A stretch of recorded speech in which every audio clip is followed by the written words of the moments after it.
Okay, I would like to say some words about Ula and Erika first.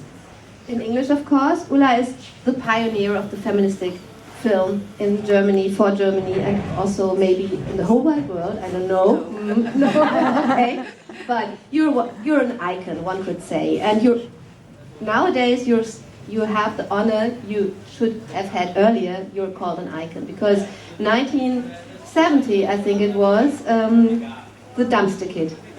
Yes, it was 1970, and it's you created a figure which is anarchic, erotic, and in a way a femme fatale.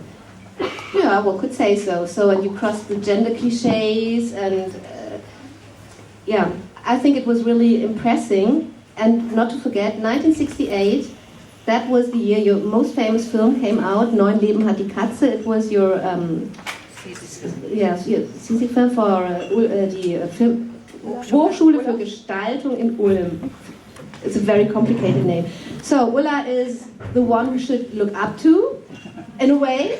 We feminists. And then we have Erika here. Erika is only by accident porn filmmaker, so to say, because you studied politics and gender studies. Yes. And yeah, yes. So 2004, it was your first femme porn. It was The Good Girl. Yes. Yes. Nowadays you have about, I read it, I was really impressed, about 7.5 million viewers per month. I don't even know how Yeah, many I read are it, because I read it. I'm not a number girl. So Yeah, well, that's a whole different department that, you know. Okay, but keeps the numbers going. Just to give you an idea about how influential your films are. You even invented a new genre, so to say, with your X-Confessions, where you make films out of the erotic fantasies of viewers who write, and then you realize 2 films a month, I think. And you also show other feministic filmmakers' films on lustconfessions.com. Is that right? Yeah. Yeah, we have a few different platforms online, Yeah. because this is, you know, an kind of online business. And on Lust Cinema we are licensing other directors' films also. Mm-hmm. But for X-Confessions we are working, it's not only my work, we are working with a lot of guest directors. Mm-hmm. So actually there are around 50 different filmmakers who have made short films for the project of X-Confessions. And there's going to be many, many more because it's an ongoing project. Yes, and in a way it's also, we can thank Ula and other female filmmakers that you can do this, because 1968, when you came out with the Neun Leben hat die Katze, I think being a feminist was quite abusive, in a way, a swear word. I didn't even know that I was a feminist. You know, no, this is very, very important, because today you can say there are a lot of feminisms, yeah? And so whatever women have been dreaming about in my time when I was young had to come to a point where you could say, well, I am not in your way.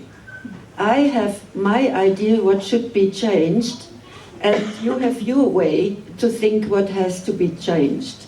And my way to wanting to change was always to find out, how are partnerships ticking? What makes people do the things they do? And how is it that there's always one wanting to dominate the other, or is that automatically, or what is it? Yeah? And therefore, I think what for me was so important was that during the time we found out that you need every feminism there can be, because you have to change the laws. Mm-hmm. In '68, you could not have made a so-called feminist porn. There was just porn, and it was the moment where German film producers, distributors, had for the first time the occasion to get subvention by the state to make porn. yeah, which put me in the situation because my distributor had failed before the film could come into the circuit. To meet the question of every distributor in Germany, yeah, well, a very nice film, but you should film some porn. You should add some porn. And at the time, that was absolutely not thinkable for me, yeah, because that was the dirty thing. And with our filmmakings, also with mine, we had much more the intention to get sexuality out of the dirty corner. But that could not be done with porn. One has to say, maybe for people who don't know the Dumpster Kid series, the kind of sexuality you show is, in a way, it's a very open one, and it's a very sublime one also, like the scene where the Dumpster Kid is on a wonderful summer meadow and enjoys the movement of the grass and the flowers in her vagina, probably, and other parts of the body. And so, I mean, that was a really creative way of showing female sexuality in a new way. Well, at the time, females had no sexuality. They were suffering it because they were promising in their marriage contracts that they were following their husbands in their wishes and desires. Well, that is, of course, now very pointed, yeah? Because the reality is that we always loved sex. I think a lot of women always loved sex and were sex positive, but you could not show it. And it was such a pleasure and wonderful if you met a man, a partner, who was sharing that with you and not just using you or telling you that it is not your moment to say that you want something. But coming back to the Dumpster Kid, or Neun Leben hat die Katze, the problems you had with distributing the film or showing it, it's interesting that they suggested that you should add porn, although it was so difficult to show sexuality, female sexuality. How can you explain this absurd gap between the one and the other? Because you marry a nice girl and you sleep with a slut. And these two things did not go together. Meaning, or you are a nice girl, then you hate sexuality, or at least you will not say openly that you enjoy it. And I think that was also movement in the late 60s and then 70s. We were fighting, and also with the stories of the Dumpster Kids, which could not be distributed because Kübelkind says 11 times too often, fuck. Yeah? We were also fighting for verbal expression of sexuality.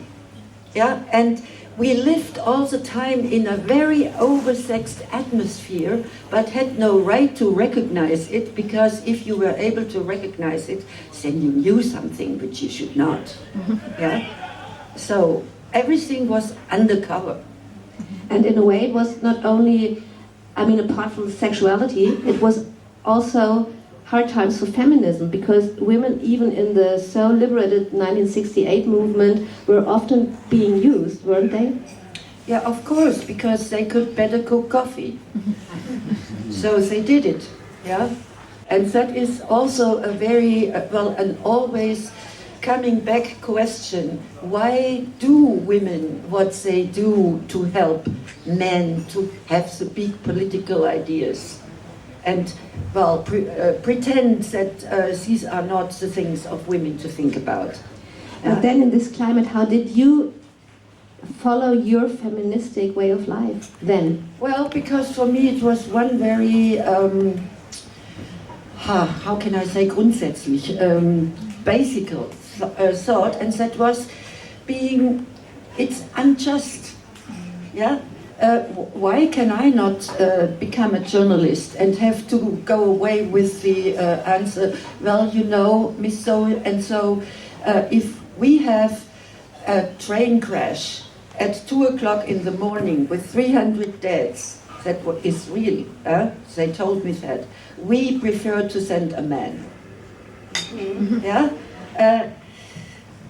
And I don't know, I think my feminism really started out with why can't I do the things exactly as I want, and if I do it, and I think that was the first thought, because I have done it by going to a film school, which was the first, as I remember, to be like that in after the war in West Germany.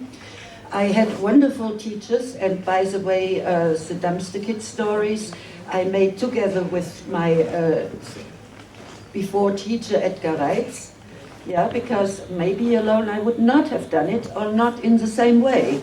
It was a highlight of cooperation also. Yeah, but the thing was, I made a long feature film. It had no distribution, and then 3 years later there were 3 women having made a long feature film, and a very clever businessman in Munich had the idea to show all 3 on a Sunday in one movie theater. And that was for me the birth of the Frauenfilmecke. Yeah, now we were there.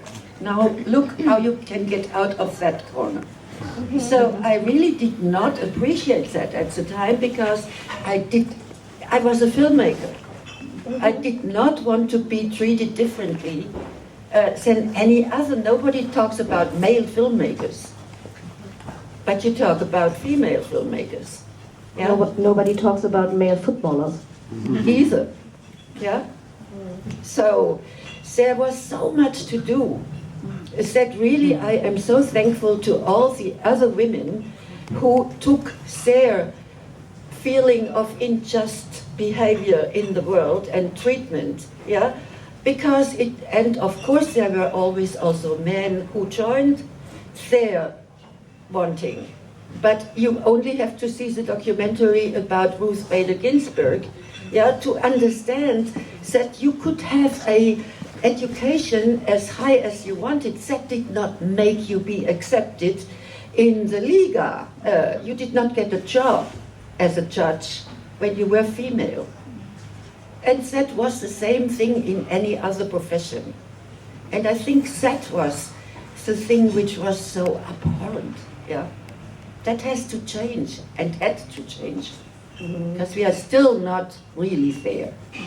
No, of course not. And I mean, Erika can tell us stories probably about being a pioneer in fem porn, a very, very male-dominated business. How difficult was it when you started? What were the prejudices and stones on your way? Well, it was difficult when I started, but it's still difficult. But it has to do with a lot of different things, and one of the most important things is the stigma around sexuality, I think. That is still huge in our society. And most people have this complex relationship with sexuality and with the whole idea of sex. And if you then start talking about porn, it gets even worse, you know. They don't, I mean, most people have watched porn. Most people actually use porn, you know, in their private lives, in their homes, with their own computer, kind of. And they enjoy it and they like it. But then when it comes to admitting that in front of other people, everything gets like, no, I don't want, I know, what are you watching, you know? Nothing. That's the whole idea we have around porn. But what had happened for me was when I started, I made my first short film in 2004, and back then internet was not what it is today. It's important to remember that, because it has actually happened quite quickly. And I went to a few different adult distribution companies in the beginning to see if they were interested in my short film. And I had a few people giving me at first kind of great feedback, saying, hey, yeah, it's an interesting film, you know, I like your style, I like your film, I like what you're trying to do, but listen, this is not going to work, because there's no market for films, you know, for women, you know, women, it's kind of, you know, you pay them for having sex, but they will never spend their money buying, films for them, kind of. That was the feedback that I heard all the time. But kind of, I have to say thanks to those guys. When it's difficult, it ends up being even better. So what I did at that point was that I created my own little blog, because blogs were becoming popular on the internet, and I started to write about, about filmmaking, about feminism, about sex, about porn, and I uploaded my little film. And I can't really tell you exactly how it happened, but it did happen. It went viral somehow. And in just a few weeks, I had 2 million of downloads. And people, and this was quick, I had just made one little film. And if you go back and look at it, it's, it's not the best film in the world. So we have to kind of, admit it, obviously. But what it had, that little film, was it had the spirit. It had the idea. You could see what I wanted to do and what I wanted to do differently, and that was, if we gonna try to put it simply, it was showing people having a good time together, enjoying themselves together, instead of what porn kind of had started to become at that point. That was more about, porn had become more about punish fucking women. About, smashing them and banging them and fucking them and, really something quite hard and violent towards women. And I had, when I started to watch porn, my first feeling was kind of, why is it that way? Why can't I? Because I wanted to watch something explicit and I wanted to enjoy it. I liked the whole idea, the concept of porn. I felt that it was wonderful, that it felt fantastic to me. But then the films I kind of started to watch, I didn't like how they were made and what they were showing, and this kind of power structure that I felt had very little to do with my own sex life and with, my friend's sex life and with kind of these feminist ideas that we already had started to talk about, at Erika, maybe you can for all the people who are maybe not so much into male porn, I don't know, you can maybe just I love when you describe say male porn. It's like, we should just start, instead of talking about mainstream porn, we should just start talking about male porn. So what are the features of the male look, the male gaze on women in porn? It's the basic structure is that the woman is there to give pleasure to the man. That's her role. But it's not about her. It's not about her fantasies. It's not about her desire. It's not about her pleasure. She is there as a beautiful object, seductress, great, wonderful, etc. Nothing wrong with that. But it's not about her. It's about him. She is the item to his sexuality. And I think that is what is really the core of what is, interesting to change here. So I started to think how would I change it? Like, what would I do if I would do it differently, And that's how the ideas came around to me to start writing my first script. That was a very basic script, actually, because I kind of just took this porn cliche that's out there, the pizza guy. And then I kind of tried to figure out how could I do it differently? How could I tell that story instead of from his point of view, from her point of view, her living that fantasy. And I think that is what worked with people and what clicked with people and what made, many people start writing to me saying, hey, Erika, I saw your film online. I love it. When are you going to make more? And that's when I kind of saw there's an opportunity here. It's not only me, we are many people who want something different. And I mean, it's in a way it's a cliche to say, but it's also in sociology. It's known that pornography mirrors in a way the social power structures of society, the whole society. So when we have women being punished for having sex, being punished with sex, being degraded, it just reflects the status quo of our society. And then we have to think, of course, which you both did, about the male gaze, the male look in films, for example, or in literature in general. How are women represented?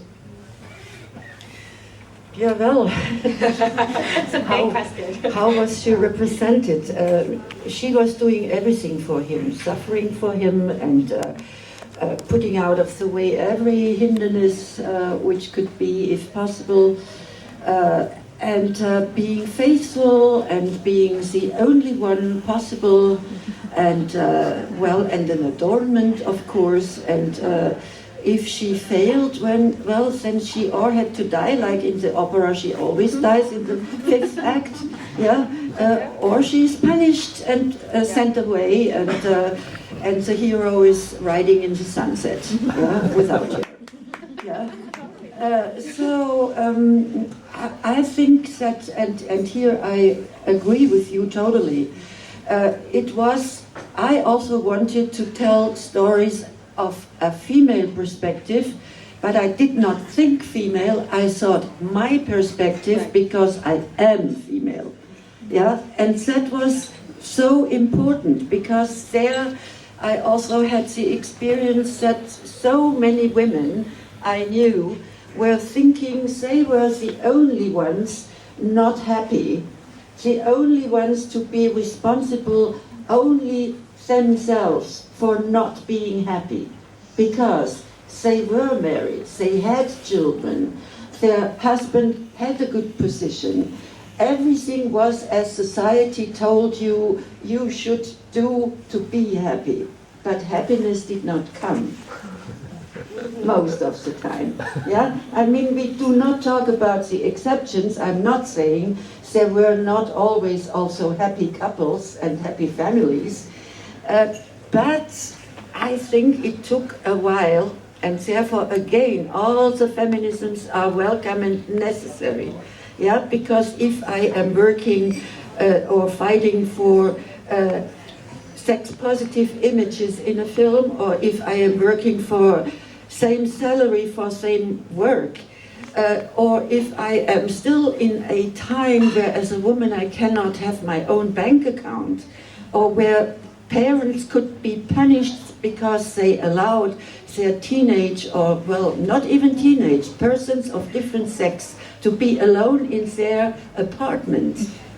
It was the Kuppelei for me. Yes, yeah. And you could not go working out of the house without the permission of your husband.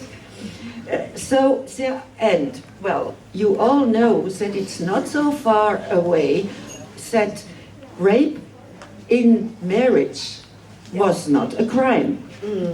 Sexual harassment did not even exist. Yeah, and there are still people who think, well, a slap on the wrist of the man could have done to let him not do it. Yeah, I mean, it sounds in a way, it sounds like Stone Age, but it's only 50 or 60 years ago, and we just talk about the Western world, and so, I mean, what do you say? It's still a long way to go, isn't it? No, definitely, and here is also when representation and participation are these two words that comes together, and if what we are wanting is another kind of representation of women on screen, the only way that we can actually get there is through participation, because one vision is definitely not enough. You know, we need many, many, many women's visions to show how we live our life, what we feel, what we fantasize about, what we want, all of that. And the only way is having us, you know, behind the cameras here, telling these stories as script writers, as directors, as producers, you know, getting in even to the technical field of the production, of the filmmaking, you know. We need to be there. Otherwise, our vision can never come through. So, right, and I think these feminist criteria, you already fulfill them with your production company, don't you? I mean, I read you employ a lot of more women than men. Yeah, I obviously look for as many women as possible, but then I always laugh and say, kind of, if I don't find a woman, you know, it's not like I hire a dog instead. I mean, there are lots of wonderful men out there also, obviously, that are great at their professions, you know. But yes, I'm trying actively to give opportunities to women. And also because the only way of young people, you know, thinking that they can do it and they can become filmmakers, if they are starting actually to see women as filmmakers, and if they are starting to see that our films are having success and are being shown, and that women are starting to win awards and are starting to get nominated, and you know, the audience is out there. But it's still a question about I think for many women to kind of to take that space, because it's also a little scary sometimes to take that space, especially if you feel like more of an introvert person and you don't really, you know, want to fight to get in there.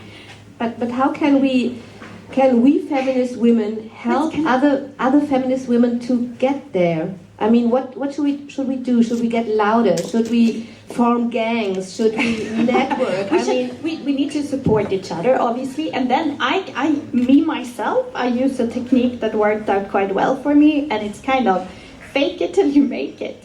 You know, if you don't believe in yourself well enough, if you feel a little like, oh my God, I'm nobody, what am I gonna do there, etc. It's like, get rid of those thoughts. Get, you know, your makeup on, put on something that makes you feel a little more powerful, and you go in there and you play the character, you know? So me, myself at home, I'm just Erika, you know? I'm a very quiet person, etc. But then when I do this job, I become Erika last, and she is my superhero, and she, you know, she takes me to other places where I would never go myself. Ula, what's your technique? Well,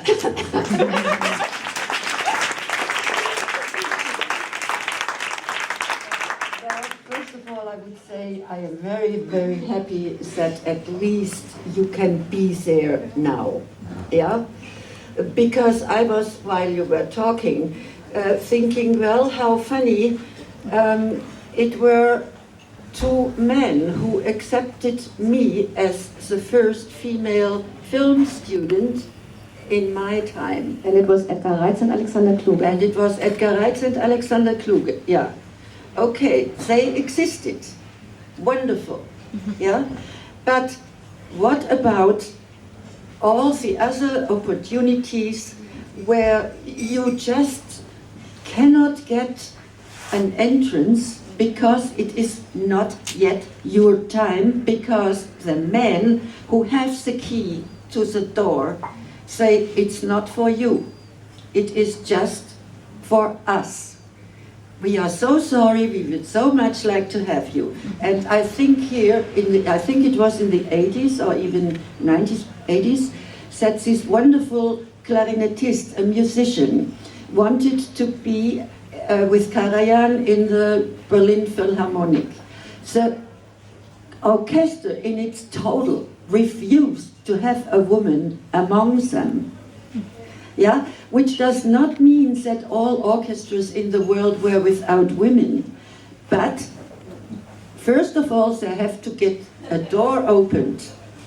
And it has to be opened most of the time. I do not know one single exception where it has not been a man first to open the door for the woman to go in. Then you can become that beast, yeah, and play your role. But first you need an ally. Right. Yeah. So it's a call out to men, you know? Come on, you know? Help us out here, because we need you.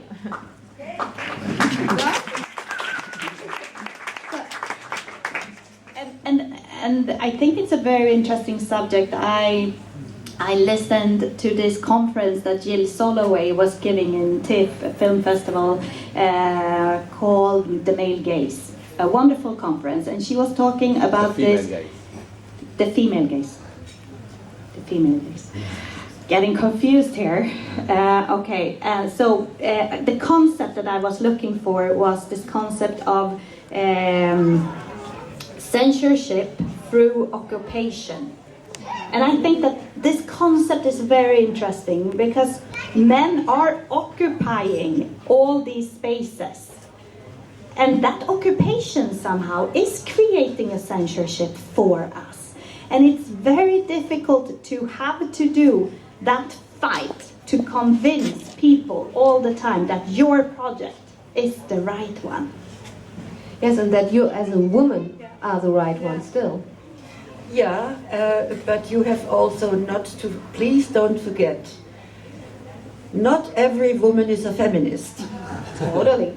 And you have a lot of women who also, by, for instance, being religious groups, wanting that laws are created where women are out of it.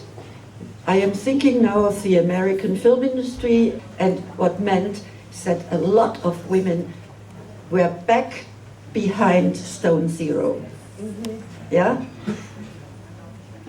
So again, I need all the women in the world to cooperate in a sex-positive way. Yeah. Yeah? No matter what their religion is, no matter what their political vision is, but that is already a political vision. Yeah, be sex-positive. And how could we all or how could one form the idea of more sex-positive films into a real society-changing force? How could that work? Well, in my opinion, it would start with a much more liberated is probably the false word, but we do still struggle today how to get films to an audience. I mean, now you have internet, and porn is apparently a very, very good way. Streaming is another way. But still, it is still about distributing, and it is still about networks. Yeah, why is it that it's still so much easier for a lot of men to get their films, even if they are not good films, because that is very seldom really a criteria. Yeah, to get them into, well, to winning and to go into distribution. I do not know really. Because I only can say, the more we network together, the more we can agree on a female gaze on what should be and therefore could be. Well, and make as much films as we still can. That would be one thing. And talking from my own experience, well, it is also, you have today to be young. Yes, there is also ageism. Yeah, because, well, if you have a certain age, and even if you have still a lot to tell, and which would be important to tell, people don't believe very easily in that factor. Yeah, and I think just in Germany, it's for me so ridiculous that when you are 50, you cannot become a professor anymore. And when you are 65, you have to give up to be a professor, and so on. I mean, what are we doing with all the experience of older people? And also especially women who maybe paused in their work for 5 years or so with the children, which is still more to the women, so they lose time and they are older when they come back to the job. And yeah, ageism, okay, next panel would be ageism. So, but coming back to the feminism thing in distribution, in financing, one could say, well, we really should form gangs. 50% for everybody. Very good, very good. Yeah, we don't want to exclude anyone, and we do not want to reduce the, well, Vielfalt. We do not want to reduce anything to just 1 or 2 or 3 genres. Let them look whatever they want, but make it possible that everything can be done. Don't you think that the Me Too debate helped feminism in a way? Because I think the debate sharpened our sense for the female representation in the media, and of course power structures, especially in film or in economics, so that now we are more sensitive to aspects of abuse of power? Well, you can also reduce it to the power is where the money is, and where is the money? It's not in female hands. So the slap of the wrist is not really doing something. Yeah, and okay with Me Too, but if you overstretch it, then it will be like with every, in the beginning, good thing. There are still people, and I am sorry, they are mostly men, who will tell you, well, we have heard your story now. Stop it, it's enough, we have heard enough. Yeah? We have heard it and now go on. Get over it. Yeah? So, therefore, it may be very, very good that it shows that it's people with money who can do mostly these things in the industries. Not only the film industry, it's everywhere, yeah. Well, do a better job by distributing the money. Let women have it also. What do you think, Erika? Yeah, I think what Me Too has brought that has been interesting for many women, I think, is that they have realized that their problems are not their individual problems, but they are actually part of a bigger structure. And I think that has helped a lot of women to understand what the world actually looks like. But then it has also obviously brought up many difficult conversations that we will need to have around sex and what is consent and what does it mean, and if I think it's very clear to everyone that a no is always a no, but is a yes always a yes? That's a difficult question. Well, the consent thing is, of course, the main thing, but that is, well, wasn't it always the problem? Yeah, if otherwise it will always be rape. You can call it whatever you want. If it's not consensual, it's rape, and we need the laws, and if we have them, we have to make them work. We are always calling for new laws and forgetting that very often we have them already, but nobody is really using them. Yeah, and therefore it is very good to, in each case, to find out, well, is here a crime? Was that a crime? And to, well, take the responsibility to punish it. Not to let it just go with a slap on the wrist for the third time today, yeah, because, well, it is not so long ago that these were no delicts. Yes, and for that, I think Me Too did a lot for victims' rights. Because now, you can stand up. You can stand up and you are be seen and you don't feel alone with the problem. Yes, but that is like in Nine Lives Has the Cat. Yeah, no raped woman has today to think she is the slut who made it possible that she could get raped, because her shirt was too, well, you could see her breasts and you could see her legs. Transparent, yeah. And said it was, of course, always the woman who was she was asking for it. Yeah? If she had always the possibility, which of course is a lie. Yeah. So you think in the 50 years in between, nothing has changed in that aspect? It's still the victim's fault? Of course I don't think that. No. Not you as a person, but for the society. Well, it's so comfortable, It's already, because it could already be a crime to be born female. And I didn't ask you before, I wanted it initially in the beginning, and we were just in this discussion, but of course I'm very much interested in your definition of feminism. What do you think? What is feminism for you, Ula? Well, to be able, well, that we are equal, equality. And equality is recognized equal.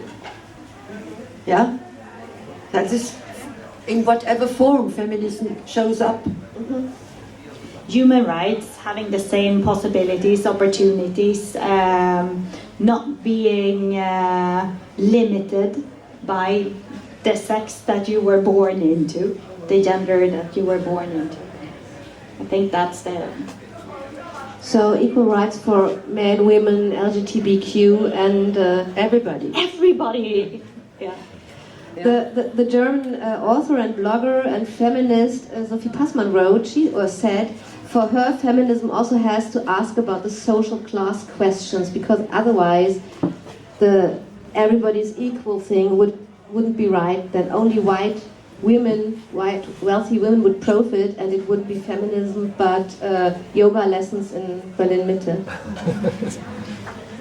No, but intersectional feminism, I think that is what most of us are understanding today, right? That it has many of these different aspects into it.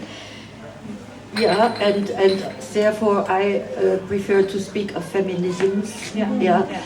Because every person who feels being treated unjust for whatever gender reason must fight first of all for herself. I cannot know how an LGBT person feels really. She has to tell me, or them, yeah, they. Of course, I cannot know that, and I am someone who, until she dies, will learn. Because I cannot know everything, and I cannot preview every change which comes up in our daily life. Who would have thought, when I made Nine Lives Has a Cat, that same-sex people can marry? No. It was even a crime. When you were male, you got imprisoned for 5 years. Yeah. But these thoughts also brings up for me kind of the idea of the double standard that we women are normally judged for, you know, because as a woman and as a filmmaker, you go out there and you are showing your work, and you always have people that are not entirely happy with your vision, which I think is fine and fantastic, because we need to be able to talk about it and criticize, and that's good, because nobody is supposed to be able to represent everybody and show all the best possible visions. So we go actually kind of back to where we started the conversation, right? And you were talking about that was your perspective, and that was important to you to show that you saw the world different from what you had seen in other films. Yeah. And I think that's the bottom line here, that we need so many new perspectives, and we need to give these opportunities to not only to the white, rich, you know, heterosexual men. Come on, let the others, yes, you know, all the others, let us in, you know. We are here knocking on the doors. We want to get in there. We want to show our perspectives. Yeah, and that is for me the base for democracy. Yeah, every feminism will bring something new to democracy, to understand that everybody is meant to say what she, he, say, them want. Yes, that's right. And then when you get a little piece of that power, when you get in, then make it your rule to try to help others. Yeah, wonderfully said. But at the moment, for example, one could say, looking at the Western world at least, oh well, feminism at the moment, I mean, it's very, very much seen. I mean, one of Lagerfeld's last collections included these T-shirts. Everybody is a feminist. You have the tote bags. You have Spotify playlists with the top 10 feminist songs every week. So, yeah, really. I mean, so one could be very content and say, okay, it's everything okay with feminism. Feminism has become pop, has become mainstream. That is also dangerous. Yeah, because then it can become industrialized. And that will not change the class question you were addressing, because that comes back to pay people equal for equal work and let them get education. Because without education, you just stay a seasoned worker. Yes. Yeah? And okay, we know now, or we learn, that we are not learning a profession for life anymore, but that we have to be flexible to whatever job is out there. But even that is not possible to accept if you do not have an education. Yeah? So start there, give everybody the chance, and really everybody, a chance for a good education. So you're a little bit critical towards this feminism light you find on on tote bags and t-shirts? I mean, it's almost like anything. There's good and bad. I mean, of course, when you see Beyonce up on the stage and she has the word feminist behind her, you know, there's a part of me going, yeah, go girl, you know, feeling super happy. And then there's another part saying, capitalism, you know, and I feel a little like, But at the same time, Beyonce, for example, they might not have access to the best education. They might not really know what feminism is. Some of them might get inspired, might start, you know, looking it up and feeling like, so if she says she's a feminist, then maybe it's not so bad. Then maybe it's not something that I should, you know, feel ashamed about. And I think that that is positive. As a mass phenomenon, it can also reach the masses. So maybe, and looking at, for example, all the wonderful young women in the first row at the moment, when we think of Friday for Future, not only Greta Thunberg, but Luisa Neubauer, Carla Riemsma. I mean, they are in a way incorporating a new feminism, don't they? Does that give hope? Of course. I mean, every new movement in that way, or let's say it differently, every new awareness of that little part you were talking about, yeah, is important because it completes the image of the world we have. Yeah, we just see only what we can recognize, and that has to be made popular. Yeah. But I also feel that I have an immensely hope for a new generation. I have two daughters, they are 8 and 11, and my youngest daughter, she said something the other day, a few weeks ago, that was so beautiful, and it was so simple at the same time, but I had never really thought about it. We were talking about feminism and chauvinism, and she said, look, it's like feminism is not a sword. It's a shield, but chauvinism, it's a sword. And I thought, so clever, so good. I know, she's 8, right? I'm like, whoa, am I educating this little girl? I mean, this means, for me, it's amazing. When I see a young little girl having these thoughts, then, of course, I have hope for the future, you know? Yeah, if it is not taken away from her by any other education, you know. Because I make in my teaching experience, very often the freshmen make the most interesting little films, and then they get 4 years later to their thesis film, and you don't know what had happened to them. Yeah? It's like that the voice had disappeared somehow. Yes. Yeah. And they got into this commercialized idea of what the film should be like. No, they just want their bachelors. They just want their graduate. You know, Right. That is the most important thing. Film, okay. Yeah, well, they want to function in the system. Right. But coming back to these young women, maybe one of your daughter or both daughters will be standing there in 10 years' time too and fighting for, hopefully not for the climate change, because the other girls will have worked for that already.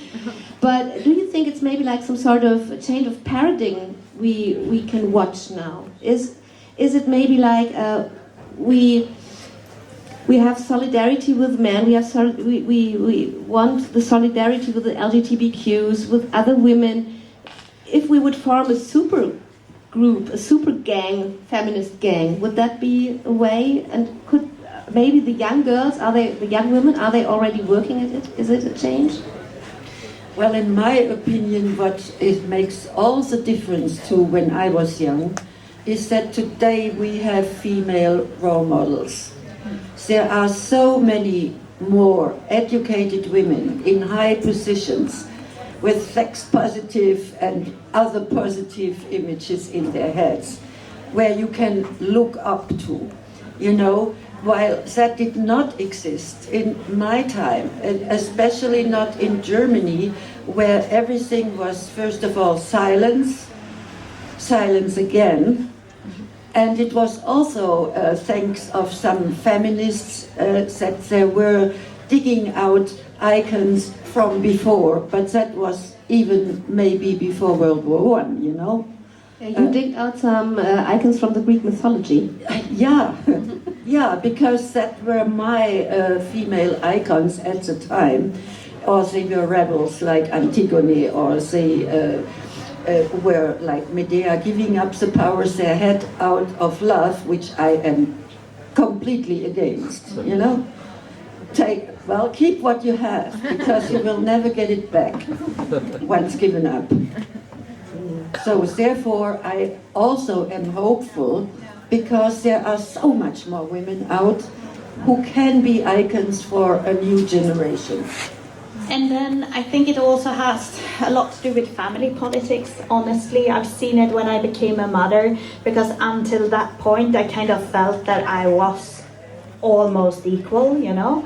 And then suddenly it changes some things in, you know, the way you are living and in your emotions and what is happening to you. And I can really see that when you decide to have children with a man that is there and is, you know, decisive of being equal, and also staying at home with your children and you know, doing it together, that changes a whole lot. So I think that and especially as, you know, I am a Swedish woman, even if I lived in Barcelona the last 20 years, but I'm seeing in Sweden, I'm totally seeing that society is changing as more and more men are taking that time off to staying at home with their small children.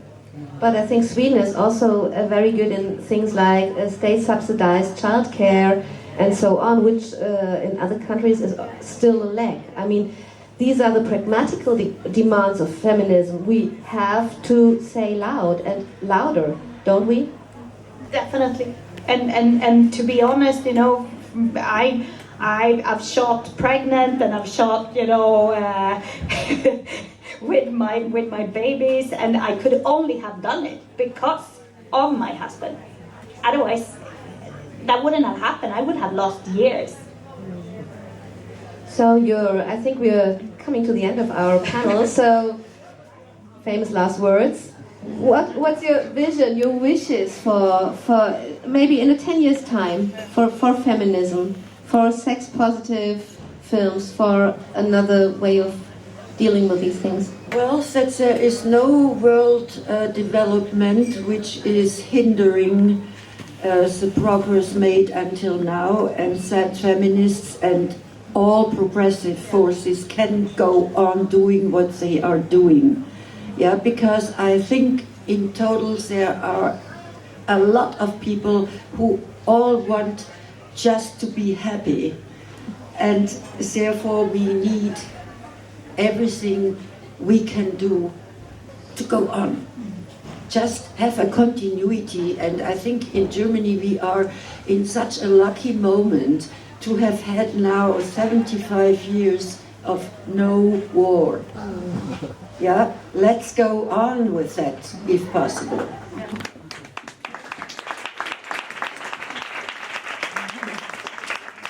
Last words, I don't know. I kind of want to say, don't trust others, do it yourself.